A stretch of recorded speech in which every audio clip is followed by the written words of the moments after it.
President Trump and his team have been focusing on the federal response to Hurricane Irma. They're also dealing with friendly fire from former chief strategist Steve Bannon. In his first interview since leaving the White House, he took on the president's decision to fire FBI Director James Comey. And our senior White House correspondent Cecilia Vega is in Washington with the details. Good morning, Cecilia. George, good morning to you. He is calling that the worst mistake in modern political history. 3 weeks out of the job, and Steve Bannon is already causing some major headaches for his former colleagues here. Former White House chief strategist Steve Bannon is out and on the attack. 60 Minutes asked if Bannon would describe Comey's firing as the biggest mistake in political history. That would probably be too bombastic even for me, but maybe modern political history. So, the firing of James Comey was the biggest mistake in modern political history. If you're saying that that's associated with me, then I'll leave it at that.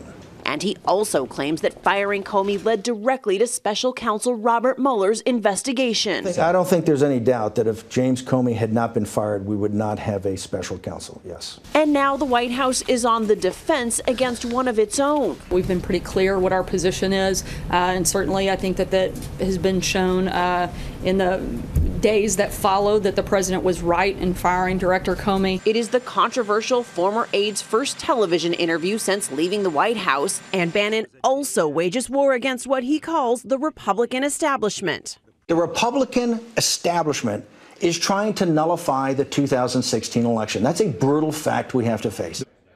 Well, he appears to be keeping his promise to wage war on the Washington establishment. The White House says that Bannon and President Trump, George, have only spoken once since he left the White House here. Meantime, Cecilia, also some new reports that at least some of the president's lawyers wanted Jared Kushner, his son-in-law, out of the White House during this Russia investigation. Yeah, this is coming from the Wall Street Journal, George. It says that basically Kushner is the person closest to the president who had the most dealings with the Russians during the campaign. Also, that he didn't initially disclose any of those contacts. George, as you know, Kushner has maintained all those contacts were related to his work during the campaign. He says he did nothing wrong. And he's not going anywhere, at least not yet. Meantime, the president is trying to get to the Virgin Islands.